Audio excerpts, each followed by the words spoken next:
على مدى ساعة ونصف قدم فريق سيرك دوغلاس عرضا راقصا جمعوا فيه ما بين الجمال والأناقة وحسن الأداء في أول زيارة لهم للعاصمة عمان، والتي حرص فيها أعضاء الفريق على نقل جزءا من خبرتهم لمحبي هذه الفنون.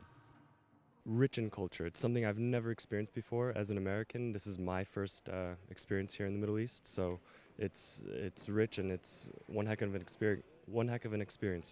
The show was created for the world. It was designed 4 years ago by myself and a very good creative team, and we've been touring pretty much non-stop with various productions since then. We had a sellout tour of the UK. يحكي العرض تاريخ البشرية مجسدا تطور الإنسان ورحلته عبر الزمن وصولا إلى عصر التكنولوجيا، مازجا بين الرقص والأكروبات والتزلج على الجليد بين النار والثلج لتقدم النقيضين على أيدي محترفين أجانب. كان العرض عرض مميز وحلو وإشي غريب جديد. الفكرة كتير كانت حلوة لأول مرة بالأردن. جانب بيقدم لك رسالة عن الأرض، كيف الكون، كيف تكونت الحياة هاي كلها.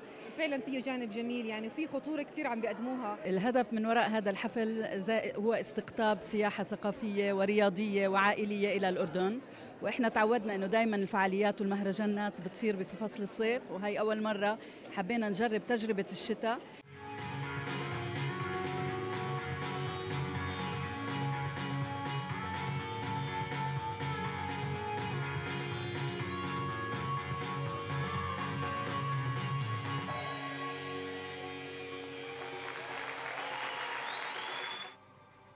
تزاوجت الموسيقى بحركاتهم البهلوانية على قطعة جليد ناصعة نالت اهتمام الحضور الغفير الذي توافد على شباك التذاكر من أجل الاستمتاع بعرض رحال ينتقل ما بين البلدان العربية والأجنبية، جمعوا فيه ما بين التاريخ القديم والمعاصر والروح الشبابية الطموحة.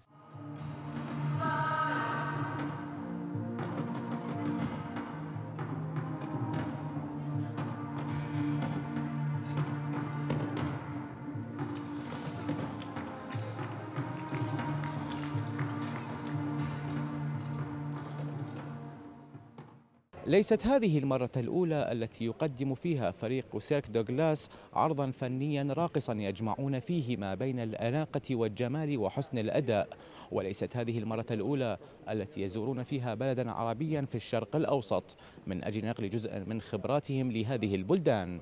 حيدر العبدلي، لليوم على الحرة، عمان.